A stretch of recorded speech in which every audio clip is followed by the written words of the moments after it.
Hello, one and all, and welcome to another edition of your favorite podcast, Heavy Hands. I'm Connor. That's Phil. Oh. And today we have a smattering of things to talk about. How beaten down and abused am I, Phil? That just 2 or 3 weeks ago, I was like, man, there's like 8 months of amazing cards. And now this is what lays before me. How many people agreed with you when you said that, just out of curiosity? I don't know. No one ever agrees with me, just by instinct. That's a good point. Like it's not a bad heuristic to have. Yeah, this guy can't be right. I've seen how he picks fights. 100%. In truth, okay, so what we're talking about, we have Ciryl Gane versus Sergey Spivak ahead of us, which is a main event that is interesting in one aspect and has a co-main event, Manon Fiorot versus Rose Namajunas at women's flyweight, which is interesting in a similar aspect. We are going to be talking about those later. They are the only fights on the card. And to be fair, this card and the last one, I believe, which we're going to be talking about first, Max Holloway, Chan Sung Jung, which I quite enjoyed, actually. Maybe not as a meaningful division-moving kind of matchup, but as a longtime fan of MMA, there was a lot of emotional catharsis and meaning to that fight anyway. But to be fair, this next card has been ravaged by some injuries. And I think maybe the last card lost a couple good matchups too. Mm-hmm. Yeah, at the very least it was supposed to have, well, no. Maybe it didn't. It was supposed to have the big loss that we were mentioning beforehand was what's his face? I can't pronounce his name. Murzakhanov, yes. The upcoming card is supposed to have Uzdemir versus Azamat Murzakhanov, and that was a very cool fight. Murzakhanov's a really exciting up-and-comer. Mm-hmm. I'm quite looking forward to Benoit Saint-Denis against Thiago Moises.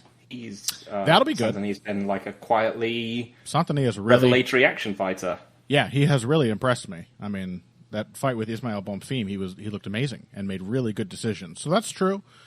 But then it's just otherwise a lot of what we've unfortunately gotten used to with the Apex cards, even though this is happening in Paris. Sorry, France. You legalized MMA for this?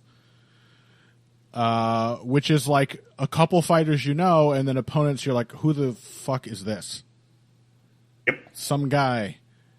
But anyway, we're not just going to bitch about it. It's just that I was so beaten down by the Apex schedule that I looked ahead and I was like, oh my God, everything is going to be better. The grass, it really is greener. And now it turns out the grass still is greener and I'm not standing on the green patch.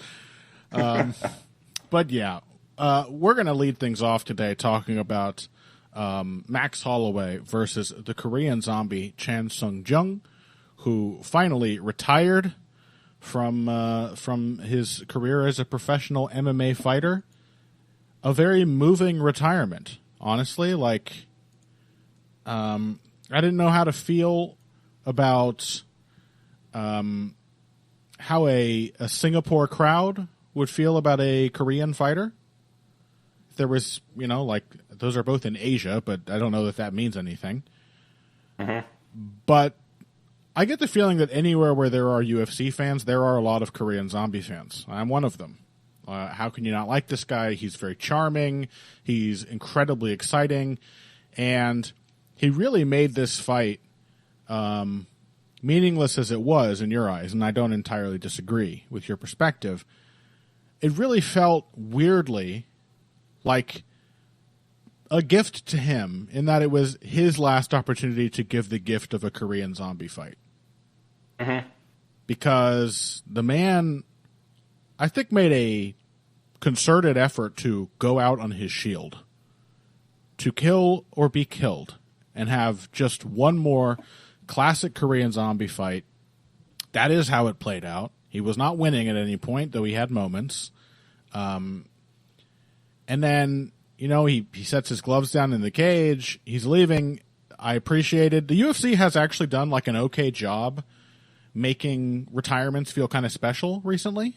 I'll give them credit for that. And they didn't have like a package for Korean Zombie like they did for Robbie Lawler. Like that was really well done. But they did play him out with his walkout song, the iconic walkout of the Zombie by the Cranberries. And the commentary team just stayed silent. They let the song play, and the Singapore crowd, he was leaving the cage right as the chorus kicked in, and the Singapore crowd, as one, sang the chorus out and just brought like a teary-eyed smile to the Korean Zombie's face. It was honestly a very beautiful moment, which I really enjoyed. Yeah, it was much less painful than I guess anyone could have expected, and a lot more moving. Yeah. So, because that was your perspective, right? You just thought it didn't do anything. Yeah, my main thing was that it was just like it was a meaningless fight that was guaranteed to damage both men whilst not telling any of us anything. Yeah, and I think that's fair enough. Zane's point last week, and I think a lot of people shared this view, was that it was just like cruel to the Korean Zombie. And yeah, and I was like, well, I don't think he's as he's so much more shot than Holloway, just based on the Volkanovski fight. Obviously, he's past his best. I think Max is too. But my point was, is there any point in these guys' careers where you would have picked Korean Zombie over Max Holloway? Any point post like 2017, 2016? And I would say no. Yeah, I think it's basically once Max beat Cub Swanson, I was just like, yep. I would safely pick him over pretty much anywhere in this division. Yeah. And that includes Korean Zombie. It's always one of those fights where you're just like, the thing that would happen is that they would have a cool action fight. Max would get punched in the face a few times really hard. It wouldn't do that much to him, and eventually he would just end up absolutely drowning Zombie. And pretty much. That's pretty much what happened. That is more or less exactly what happened. I thought this was a pretty good performance for Max. Again, I think it's a style matchup that sort of allows him to showcase his game. But it was actually a nice... it was a measured building of pressure. I think bringing in some of the elements that we've been seeing more and more of from Max's fights, while also having that sort of typical avalanche momentum build that all the best Holloway performances have. Let's talk about the fight itself, like tactics, strategy. What stood out to you about the interplay here?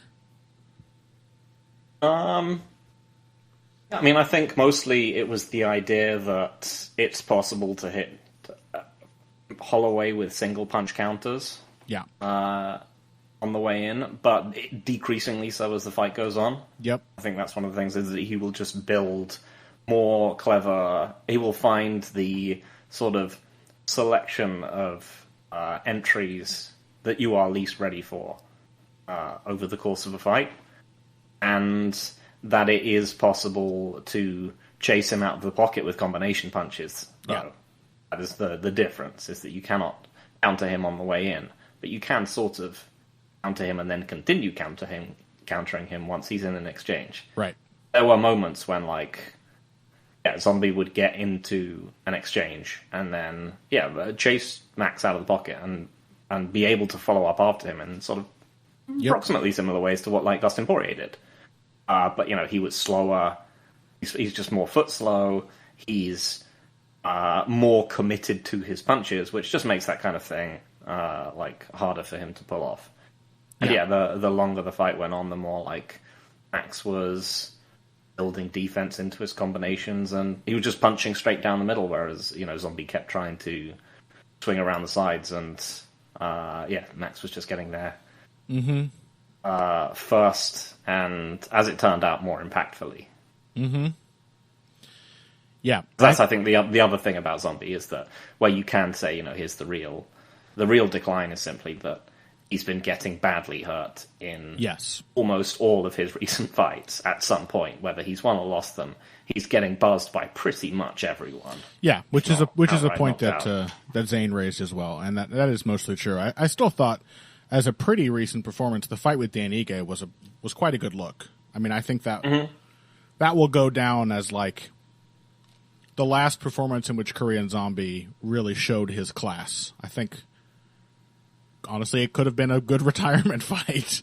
Like, you went out there, you beat a guy who's maybe not championship caliber, but a very good fighter who is continuing to adjust and find ways of getting to you over the fight. And he got to showcase every part of his game, his counterpunching, also his, like his excellent jab, which he probably should have used more in this fight. But his wrestling and his grappling too, were on full display against Ige. That's one of several reasons why I would have never ever picked Korean Zombie in this matchup. Because I just didn't see him out-wrestling Max. And he didn't. Getting into those wrestling positions safely in the first place is a big enough hurdle, but Max just has excellent defensive wrestling. He just gets to his underhook immediately, or else he gets to a whizzer and he doesn't waste time when he gets those grips. He's immediately chasing an angle, he's framing, he's getting in head position, and he is looking to frame and escape very quickly. And he's also no joke in the clinch, so if you do linger there without a clear path forward to a takedown, you're likely going to be taking some damage. Yeah, and I thought was it a DOS attempt that he went for? It was, actually, yes. Really looked like it was going to work, and yeah, that's just kind of. I think that's a lot of Max's natural instincts when he's in grappling situations. He's just a very strong sort of overhook and head control kind of guy. Yep. It hasn't led to that many submissions, but you can obviously see why he's able to use them to threaten to turn people off, but also to just fight grips and control the lever that a lot of people tend to use in modern grappling situations, which is that. Yeah, he's always had a strong front headlock game. I think. Who was it he finished with the high elbow guillotine? Was it Feely or Swanson? It might have been Swanson. I want to say maybe I was going to say Coruscani, but I think Coruscani he knocked out. Yeah, he's always had strong front headlocks. So at least as a threat, and that is just a testament to the fact that they didn't get the finish there to Korean Zombie. Just being an exceptionally good grappler. He got into that position. First of all, he got there because he was badly hurt. Max bounced a perfect counter straight right off his temple that just slumped him, basically. I think Max thought the fight was done. Yeah, sure. You could tell he didn't want to follow up. Yeah. Pretty much allowed Korean Zombie enough time to roll around for a few seconds and then get in, desperately attack a single leg just to save himself, and sprawled front headlock right into the darce. But even in those dire straits, you see Korean Zombie just stays super, super calm and makes the one critical defensive play he has, which is don't let him close in with his hips, to actually cinch in the finishing pressure on this choke. And he forced Max to give up and go for a positional attack, because this is routinely the best submission grapplers. What stands out to me are the best submission defenders is that they just stay super duper calm and keep up a stalwart defense. One idea, just don't let him. Usually it has something to do with controlling the hips. That is the key to finishing so many submissions. You just control the hip, you frame, and you stay calm until they have to agree that it's not working. But I thought you're right that it's just been a career-long problem for Max, that he kind of, if you force him into a retreat, he will commit to these big bounding steps that put him out of position to do anything. So chasing him out of range just continues to work. He gets tall. He gets up on his toes, and already not being a particularly deep defensive striker, he basically puts himself into a position where you'd better not be in range, because if you are, you're going to get a free shot or two. But it was not easy when Max was coming forward for Korean Zombie to counter him. There were a couple, but it really did showcase, like I said, I think a quite a mature version of the classic Max Holloway pressure game, which is that Korean Zombie, this has been a problem for Korean Zombie basically forever, is that we say he is a good counterpuncher because he has great timing.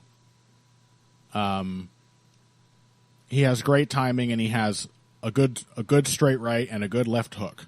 You know, two great counter shots. What he has never had is an ability to control the initiative at all as a counterpuncher.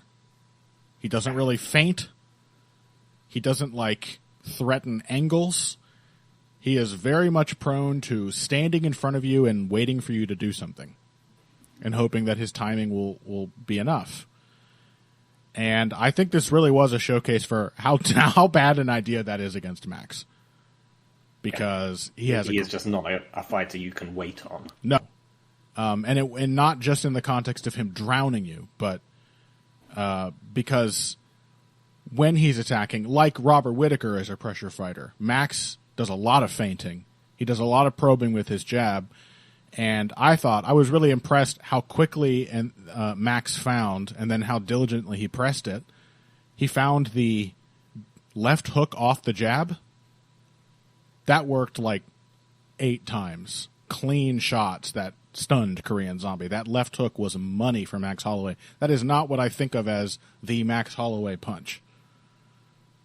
But he recognized, he saw Korean Zombie was biting on the jab feints, was looking to either dip outside the jab or parry it, check it with his right hand, and he just kept dinging him with that nice long left hook, which was very long, not overthrown, almost a jab itself, almost like a corkscrew jab kind of hook. That was a really nice read from Max. And then otherwise, he just had a patient way of drowning Korean Zombie. Not just with volume, but with feints, with just a whole slew of threats that were too much to deal with. Yep. And at the end, as you said, Zombie, I think, decided to make his last stand, and yep, that idea of driving Max out of the pocket is certainly possible if Max wants to be driven out of the pocket. In this case, Zombie was just going absolutely berserk. And whilst Max was retreating, it wasn't the big bounding steps. It was moving backwards a bit and then trying to hit Zombie as hard as he possibly could. Which he should do more often, right? Because it was like he had to be forced into doing what I would like to see him do every time someone tries to chase him. Which is I can't just keep running away. I have to stand my ground. And he met him with the jab and took small steps and just kept keeping him in line with his best defensive weapons to catch him on the way in. And Korean Zombie was smoked in seconds of trying to go crazy for the kill. Yeah. But as you said, all credit to Korean Zombie for essentially going out on his own terms. Yeah. Just making a last stand and just being so many fighters have these, last fights where they're just, either they get smoked themselves, they get just brutally smoked with no pushback, or they just kind of slowly trudge their way through a fight where they're just losing really badly and they can't do anything and they can't pull the trigger and so on. Yeah. Where it's just apparent that they're not able to compete anymore.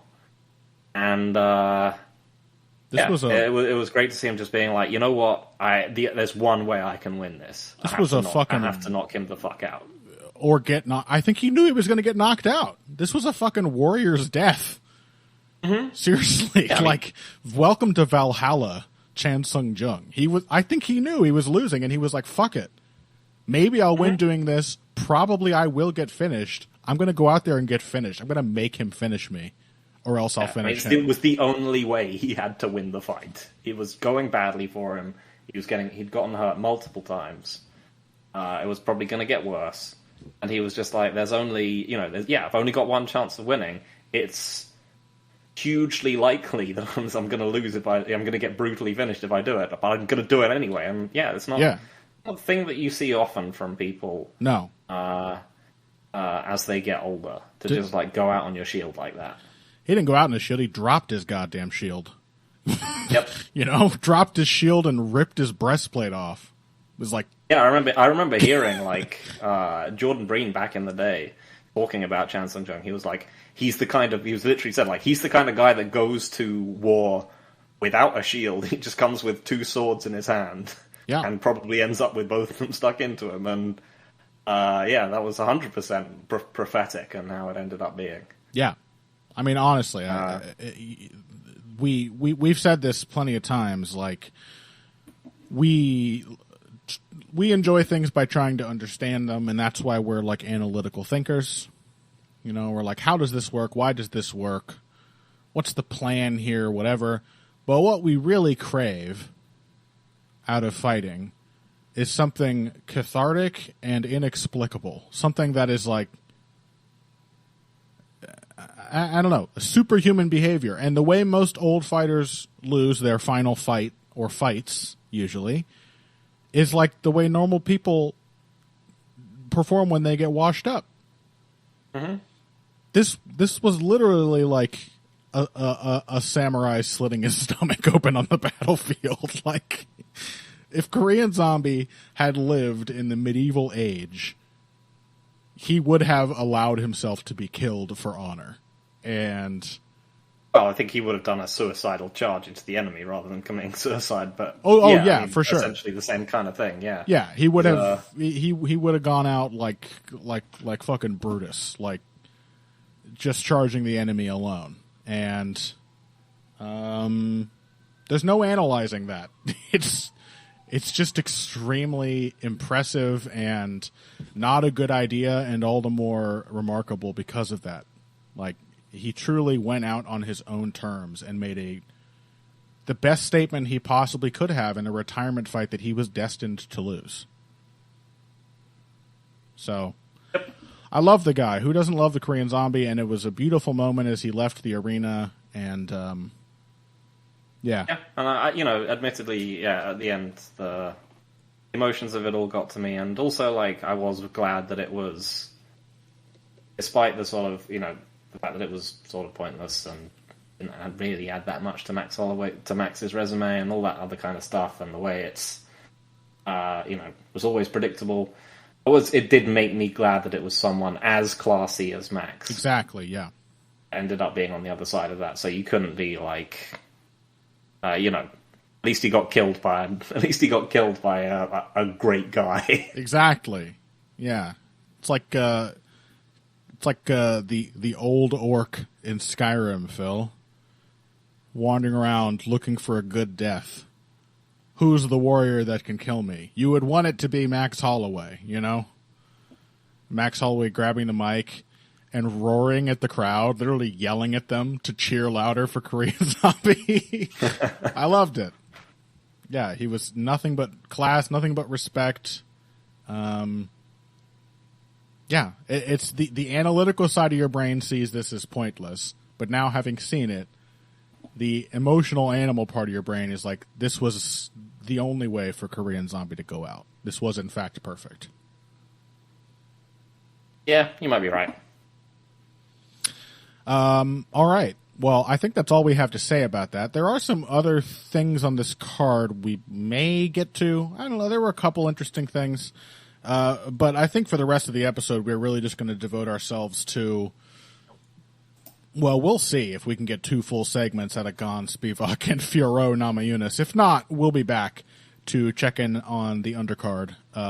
Anthony Smith versus Ryan Spann 2 was certainly something. Aaron Blanchfield was something, Oleg Sajic and Chidi Njokwani having a stupid war was something. So we'll see. Maybe we revisit that. But either way, after this is Ciryl Gane, Sergey Spivak. Hey everybody, thanks for listening to this week's Heavy Hands. If you like what you hear, please consider pledging to support the podcast on Patreon. Patreon is basically continuous crowdfunding. You sign up to contribute a certain amount per month to help us with production costs and the like, and in return you get rewards ranging from a mention on the Heavy Hands website to a question or topic of your choice being discussed on the show. We have a lot more in the works to reward you for your help, and we appreciate every contribution. No amount is too small. Just head over to patreon.com and find how you can help out, the only show dedicated to the finer points of face punching. Now let's get back to it. All right, welcome back to Heavy Hands. Ciryl Gane, Sergey Spivak.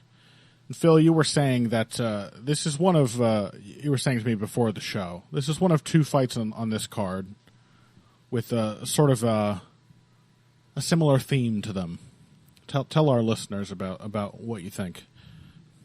Yeah, there's a kind of precipitous feel to this one. Yeah, now explain that word like you did to me.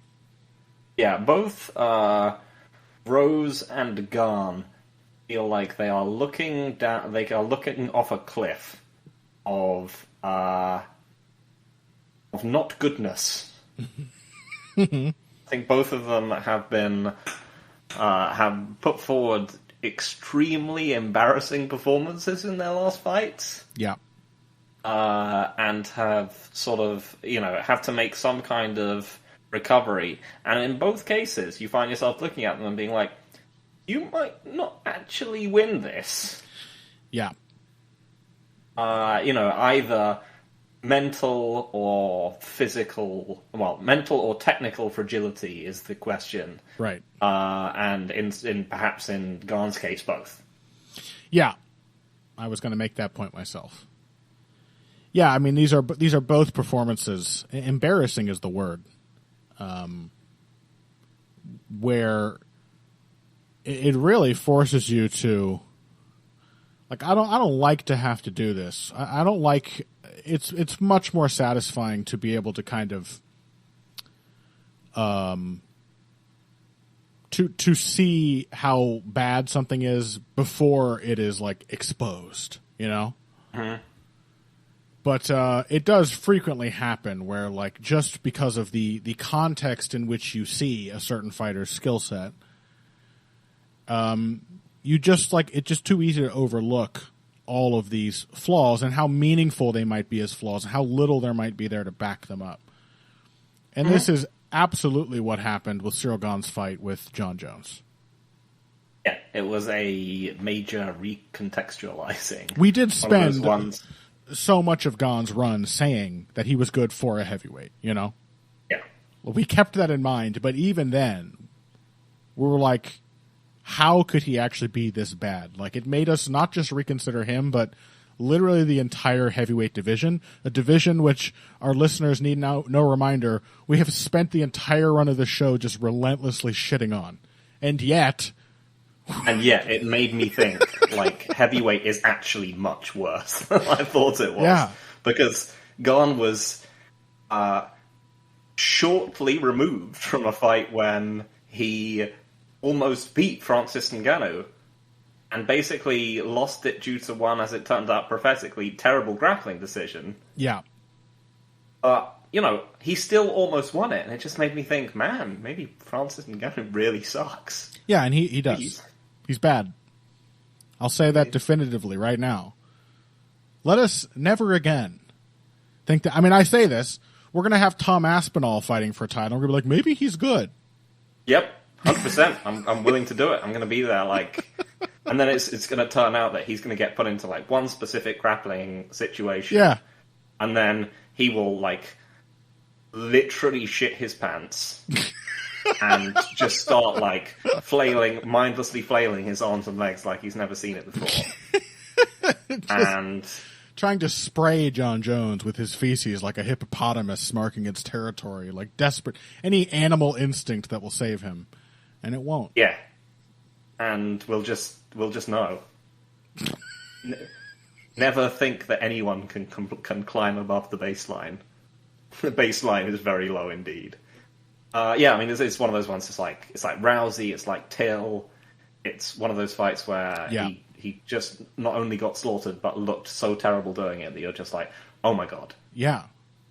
Everything about your past success is at least in some way just a reflection of you having exactly the right it's this shocking, disorienting experience of seeing a great fighter. And certainly, like, in the context of heavyweight, Ciryl Gane is a great fighter, make no mistake. But what that heavyweight context means is that you get to see a great fighter for his division put into a position almost immediately in which he literally does not know what to do. He does not know how to fight, essentially. It's what we saw in that very brief performance against Jon Jones. I mean, I just rewatched it. Didn't take long. And I had not forgotten, the horrible punch that he threw that got him taken down. The Dos Santos style rainbow right hand that completely flung him out of stance and put him into a position where no heavyweight not named Francis Ngannou would have the idea to just grab him and take him down, but Jon Jones certainly did. But I had forgotten just how bad he looked in the rest of the fight. Like, again, it's somewhat vindicating that we have raised these points before, but still, it puts it in such stark relief that, like, his footwork is bad. It's just bad. There's a point where he steps in with a body jab, and then the footwork he uses to get back out, there's no, like ideally when you step in with a jab, it can often be fine to step straight in and step straight out. If all you're doing is jabbing. Still better to angle, but whatever. But what you're supposed to do is you drive off the back leg onto the toes of your front foot. What has been called, in my experience, a cat step, Step like a cat, just on your toes. You don't put your heel down, so that you can then spring your weight immediately back off that front foot as you withdraw. What you're not supposed to do is fling all of your weight forward onto the front foot and then fly backwards with such violent momentum that you end up only on one leg, your back leg, with your feet like 4 feet apart, in a position where literally anything that were to follow you back out of the pocket would drop you. Even if it didn't hurt you, your balance is just not there. There's another point where he steps into jab Jones and is too close and steps straight back and, simply by the grace of God, does not get dropped by a straight right hand that Jones follows him with, which he is perfectly on line for, and is just kind of like leaning back with his hands kind of uselessly hanging around his chin. Like, everything leading up to the horrible punch and takedown is just as bad as that. Terrible performance. Terrible. Yeah, all around, there's literally nothing to salvage from it. So now we have to ask the question, is it back to heavyweight rules? Can Sergey Spivak take advantage of these things? Or is it going to work because he's a heavyweight? I'm really not sure about this one, Right? I find myself wanting to pick Sergey Spivak. I want to pick him too, but this is the thing: is you haven't revealed to you how bad heavyweight truly is. You can't then apply the logic of normal MMA back to another heavyweight versus heavyweight matchup, can you? Not so easily.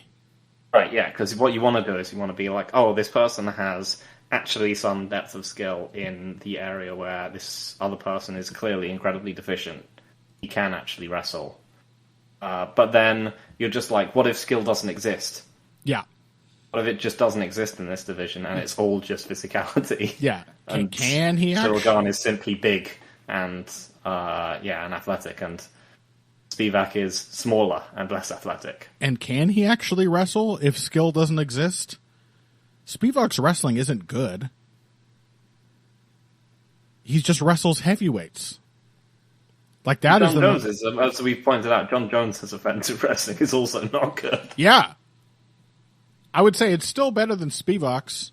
You know, was a good sequence that he went for. Like body lock, I think finishing body lock to a trip and maybe finish with the double, if I'm recalling correctly.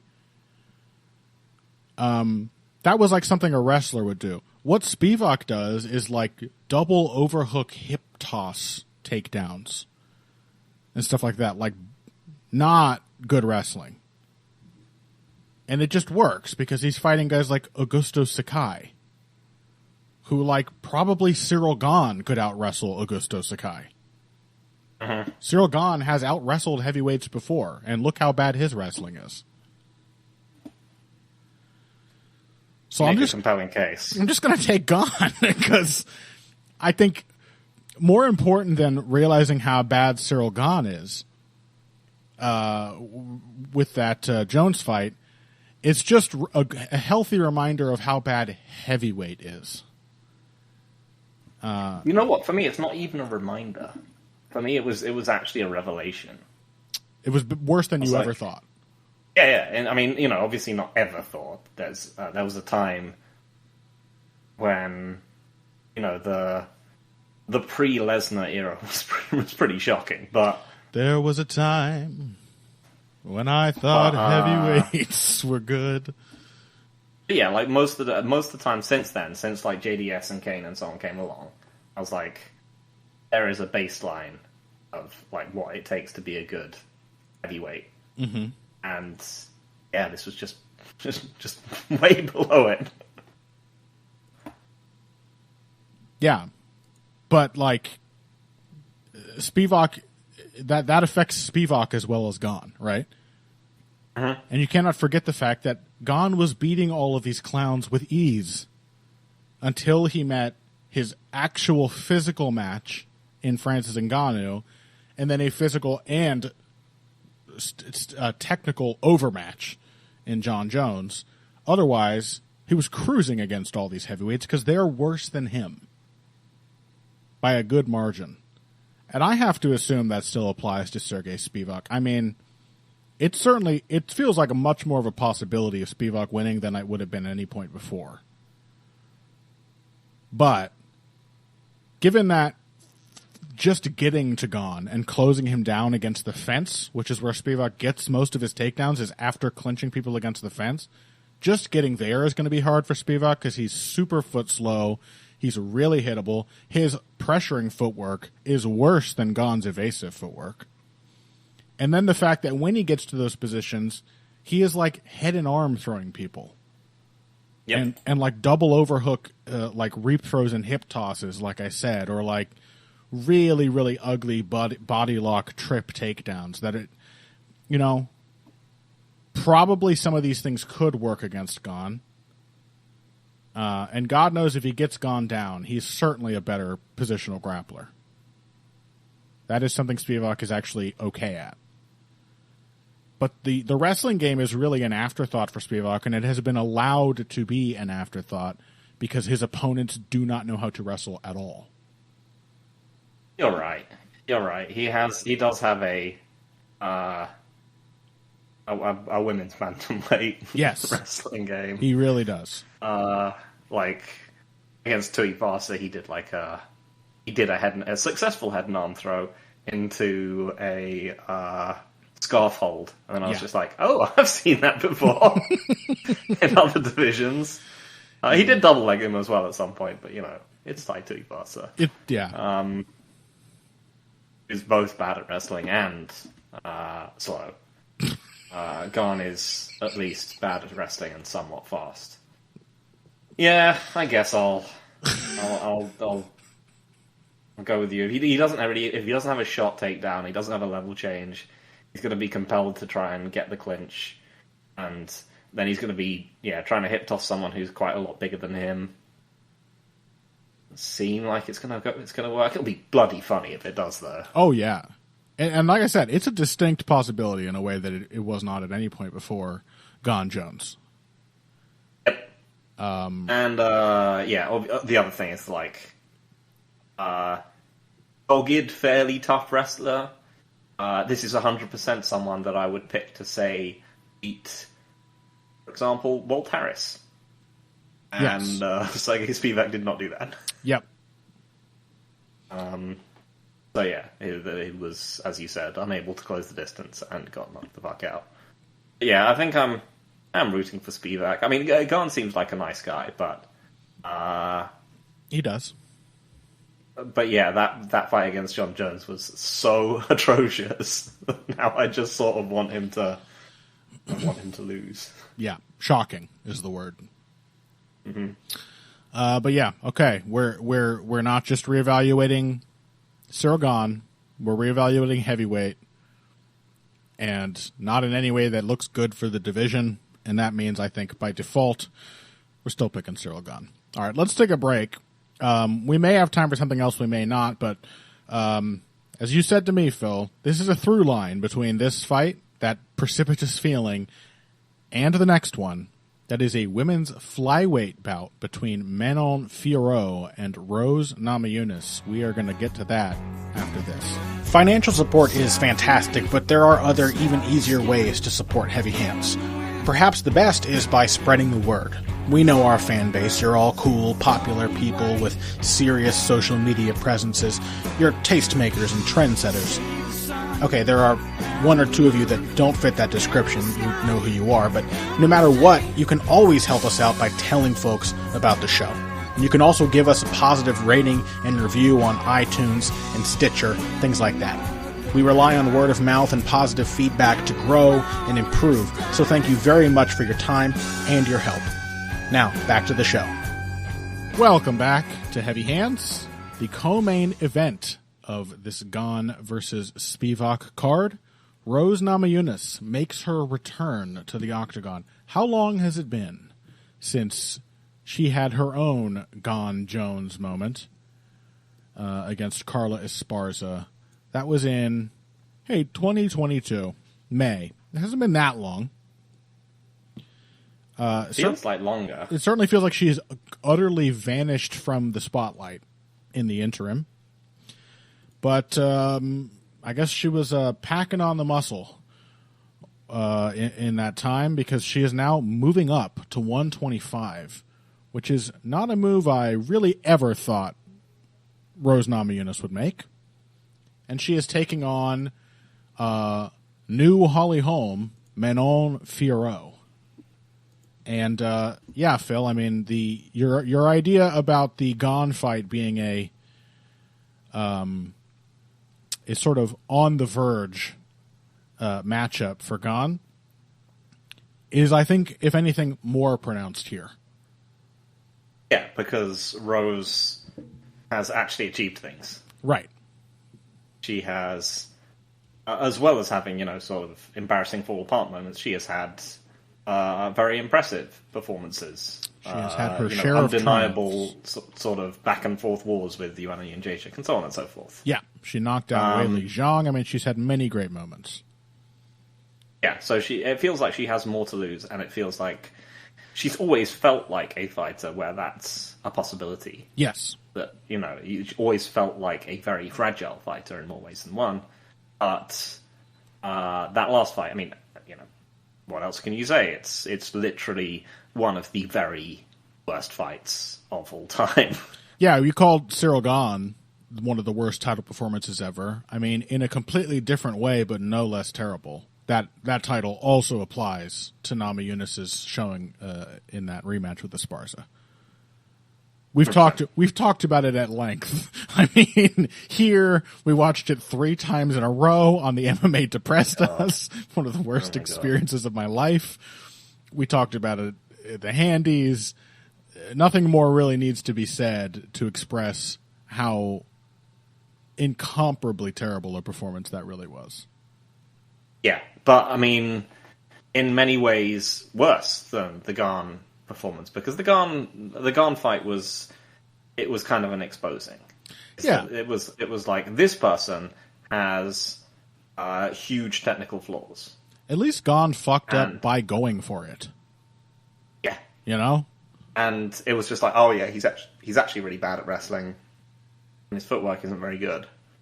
and his decision making isn't actually tremendous either. Yeah. Whereas the Rose fight was one where you were just like, whenever you wanted, you could probably just torch Carla Esparza. Yeah. As the last round, the only round in which anything happened, the one that she just showed briefly. She could, in fact, easily out-wrestle Carla Esparza and or hit her whenever she wanted. She could actually beat Esparza in the only thing she's ever done well. And this was demonstrated on the 3 or 4 occasions in which Rose did anything in that fight, and at no point was she convinced that it would work. Yeah. And then the even more troubling thing to me, which I know we talked about, was her response after the fact, in which she was defensive about her utterly defensive performance and seemed to think that she had done something brilliant. And that ain't it. That's not a brilliant performance. Yeah. I think it's listening to her, reading about her talking about this afterwards, I think she is someone, and this is why she is moving up to strawweight, who has to has to freak herself out a little bit. That's what she's looking for. She is a Lionheart. She's looking for catharsis in the cage. Yeah. And I think one of her things is that she, in order to bring herself to that stage, she has to set herself goals. And weirdly enough, I think the goal of being defensively aware was actually, because she's a really weird person, it was more important to her than winning the fight. Yeah, she made that clear. She wanted to have a safe performance. Yeah, and she's basically said, I don't particularly want to fight Weili Zhang again. I've beaten her before. I just don't think... I think it's one of those things where it's not appealing to her, so she's going to fight at strawweight, which is... Flyweight, sorry. Mm-hmm. Which brings up the other problem with Rose Namajunas fights. Yeah. Which is that she can get physically bullied and broken down. Yeah. It has been... the other side of being someone who looks for psychological catharsis in fist fights is that that's not always the best place to look for it, because really horrible things can happen to you, and sometimes it just breaks people. And this has always been the duality of Rose's characteristic weakness, right? Is that she mentally crumbles, but typically the common thread in all of those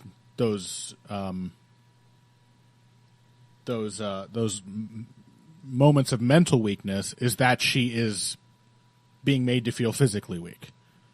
Mm-hmm. That has almost always been the turning point in these fights that stand out to us as Rose crumbling mentally, is that her opponent at some point ties up with her and starts either hitting her in the clinch or just throwing her around. And that seems to be the one thing that and I get it, people will tell you this. Getting punched in the face a bunch, that can be demoralizing, but it's a special kind of demoralization that happens the first time somebody out-grapples you. How many stories are there of somebody going into a jiu-jitsu gym and going up against the small purple belt who just crawls all over them and holds them down despite a 100-pound weight difference? And you're like, oh my God, that was the worst feeling ever. I felt like a child being beaten up by his father. That is the feeling that Rose clearly despises. And it does not seem at all impossible that Manon Fiorot can deliver at least some of that discomfort of which she is so phobic. Because she's like a Holly Holm clone in a lot of ways. Including sometimes not as much as late career Holly Holm, but I wouldn't put it past Manon Fiorot to just try to get an underhook and hold Rose Namajunas. And if she feels that that's easy, why wouldn't she keep trying that? I mean, she 100% should try that. Yeah. I would be advising her to try that if I was in her corner. I think this is an interesting fight. Yeah, on the one hand, Fiora is just one of those fighters who is always, I think, going to be something of a tough time for Namajunas because she's just big and strong and rugged. Mm-hmm. And she doesn't go away, and she keeps a fairly pace. And, yeah, you can just see Namajunas kind of fading out of the fight. On the other hand, she's not someone who actually looks to create clinch tie-ups all that much. Certainly not as much as, late career Holly Holm. Definitely not. A lot of the time she's kind of disengaged. She tends to disengage from clinches. She tries to go for double leg takedowns rather than looking to lock up and chain wrestle from there. But yeah, a lot of the time she works more as a kind of aggressive counterpuncher. And I'm not sure whether that's the best idea to approach Rose with, because Rose is very hard to counterpunch against. She's basically just someone who can do the magic trick of mixing up a left hook and a jab, which is, as I said, often magic at these divisions. She moves her feet with her jab. She does that basic but still underutilized maneuver that I was praising Sean O'Malley for, of just trying to keep that lead foot aligned with the target while taking yourself out of the opponent's sights. One thing I will point out, and we should look into this as a relevant factor, is that Manon Fiorot is a southpaw. A southpaw who uses lots and lots of jabs herself, a 1-2 heavy southpaw, but also a jab heavy southpaw. How often have we seen Rose's jab utilized against a lefty? Because that is so much of what makes Rose a good boxer. And despite that dog shit showing against Esparza, there's no denying that Rose is, by MMA standards, genuinely a very good boxer. As is basically everyone who spends enough time with Trevor Whitman. She has the jab. She has an idea of how to move her head and come back with counters. Her footwork, her adjustment steps are usually well considered. She keeps herself in pretty good positions. It's part of what has made her so much harder to physically overwhelm in the last few years, that getting into a position to bully her means walking through just a barrage of efficient threats. And it's worth keeping in mind, too, that Rose may not be physical in every other aspect, but she is a puncher. She's accurate. Yes. She's got big hands and long arms. She can crack.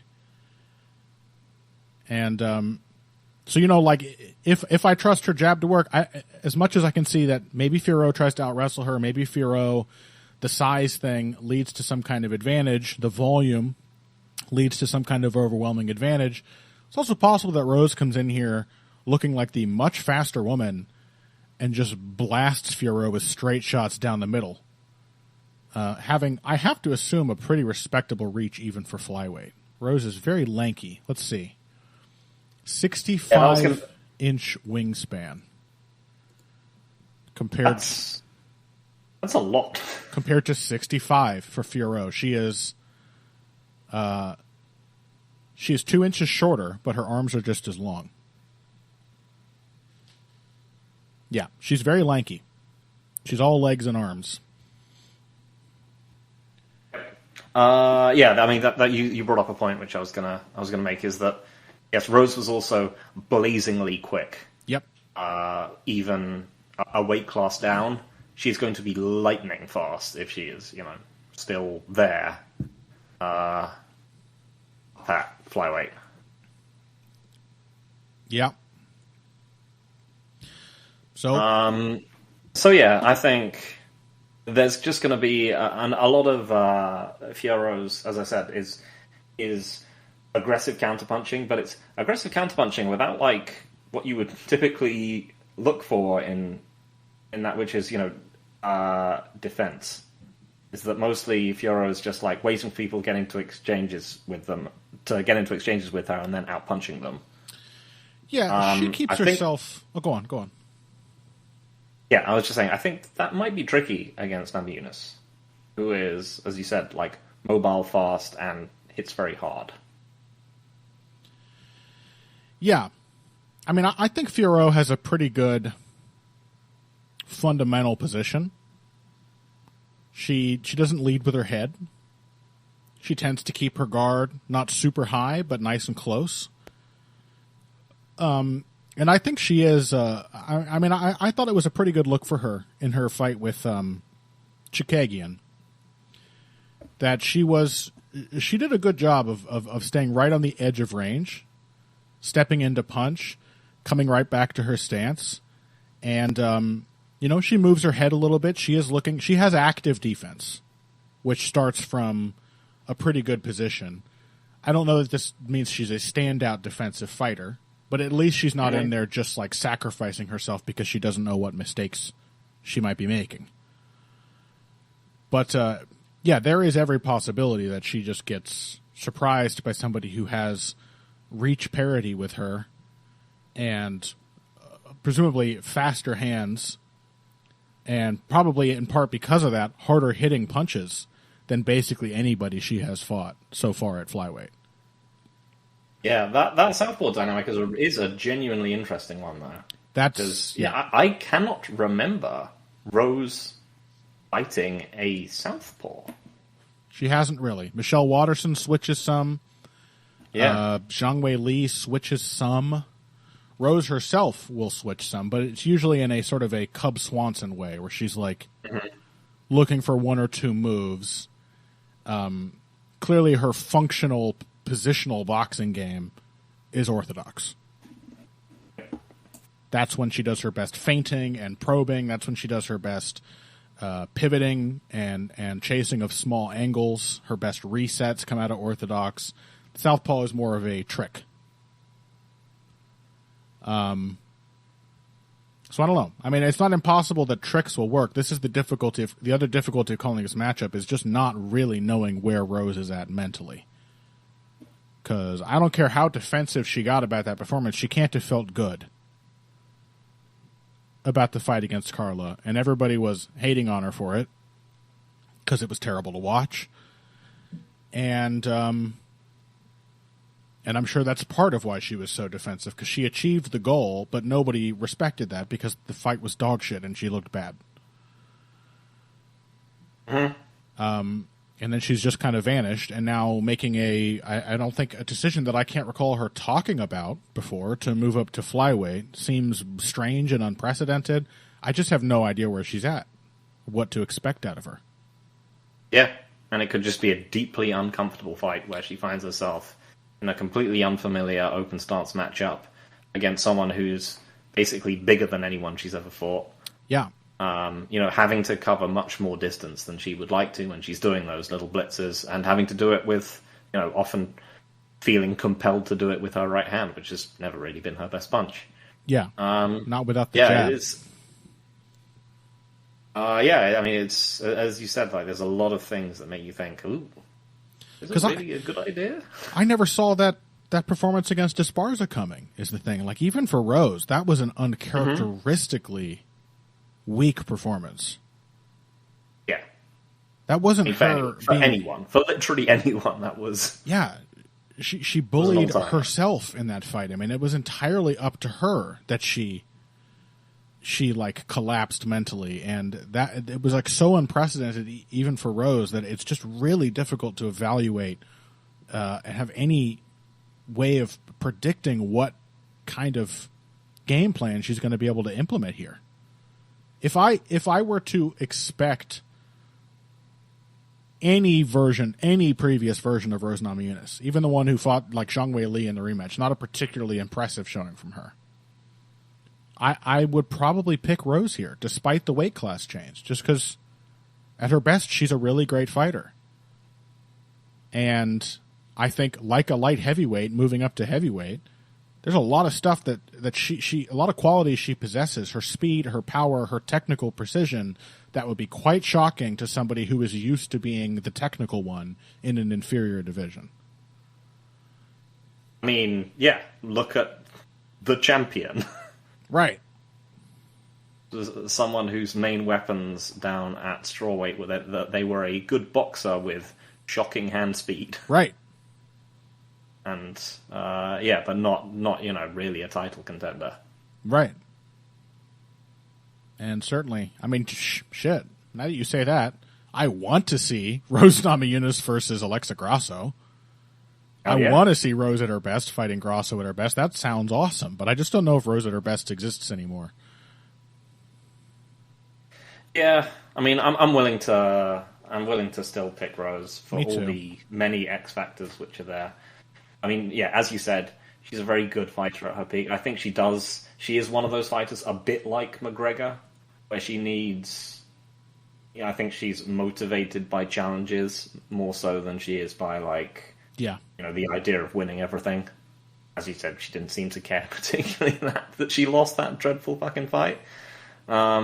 So yeah, I think she'll be motivated to do something when she comes up right here, and at least she didn't. There was nothing about her performances which implied that she is physically deteriorated in any way, or even technically deteriorated. No, it still did. Assuming that her head is in an okay space, it still did look like something you expect out of washed fighters, which is the sudden inability to pull the trigger and capitalize on openings. But I think you might have hit the nail on the head there that Rose is not built to be a defending champion psychologically. That it seems quite plausible to me that, as you said, like McGregor, Rose is somebody who feels a ton of pressure anyway and performs at her best when she is facing some kind of unprecedented challenge and really testing herself, doing something she's never achieved before, defending a title, as we've said many times, and this is why we consider it such an important quality for all-time greatness. So defending a title takes a whole other kind of mental fortitude. That it seems likely to me that Rose probably just doesn't have that. Mm-hmm. But the idea of moving up to a new division, getting a fresh start, proving the haters wrong, she's done that before more than once. I mean, this is a woman who has won and lost the title at strawweight multiple times. She's never been a great title defender, really. Mm-hmm. Again, the most unimpressive performances are probably the Zhang Weili and Carlos Barza, and then the Andrade one, which I know we've disagreed over, but there is at least an element in that one of Rose, making some gestures at the kind of mental collapse that we have seen from her before. Mm-hmm. And most times she's been able to. She's come back from pretty dreadful losses and then looked fine afterwards. True, it's true. You got to pick her to do it again. I mean, she's still only 31. Yep. She should be in her athletic prime. She's 2 years younger than Manon Fiorot. I think I've still got to pick her. But wouldn't be surprised if she just gets bullied. Yeah, if Fiorot was more of a wrestling bully, I might pick Fiorot here. If she had a little more of late career Holly Holm, if only she didn't make up for that by actually being much better at boxing than Holly Holm. Yeah. If only she was less fun. Yeah. Then I might pick her here. Did horrible, boring stuff and was technically worse. Yeah. But I don't really see that as her A game, even if it's a distinct possibility. And her A game, which is the boxing, is a much better version of Holly Holm's style of boxing. This is a leaf blower with a finer jet of air. It's a lot more accurate and considered. She doesn't put herself out of position every punch she throws. She's not a huge puncher, but she lands with authority even when you're not running onto her shots. She's pretty good at it. But Rose at her best is actually great at it. So, yeah, I'm with you. Until proven otherwise, I'm going to assume that Rose can meet another big challenge and impress us all again. I would like to see that. Very much so. Yeah, when she's at her best, she is a genuine pleasure to watch. Absolutely. Yeah, I've always enjoyed watching Rose. When she's at her worst, she is, if not literally the worst fight ever. So, let's hope. Let's hope. The alternative to Rose winning is probably not a very good fight. All right. Well, an interesting one, you know. You can't say it's not interesting. We're invested in Rose Namajunas as one of our characters here. And I can't lie. I am very curious to see how she follows up the worst title fight I have ever watched. The word of a lie. Yeah. All right. Well, that'll do it for this week's episode of Heavy Hands. Thank you all so very much for listening. You should find us on Twitter if you want to yell at us about our opinions. At Evil Greg Jackson is Phil. At Boxing Bush is me. Check out the Patreon. We had a big bonus episode from the UFC 292 undercard that went up last week or the week. Yeah, last week. So if you missed us talking about Ian Gary and Neil Magny, among others, on the main show, you can find that on our Patreon. We're nearing the end of the month here. I'm going to try to sneak in a couple boxing commentaries that I have had ready to go for some time and just haven't posted for no good reason. Yeah, you can check all of that out in our Patreon. We appreciate your support very much. We appreciate you listening. Next week, we will be back to talk about hopefully some interesting results in these main event and co-main event slots. And then right around the corner is UFC 293, which is better than these fight night cards. But only just. Yes. Only just. And that is main evented by Israel Adesanya versus Sean Strickland. I'll say this right now. If Israel Adesanya doesn't knock Sean Strickland out, I'm done with that motherfucker. You better. Come on, man. Do it for the team. So we'll be back to talk about that next week. Until then, if you came here today for the finer points of face punching, you came to the right place. This has been Heavy Hands.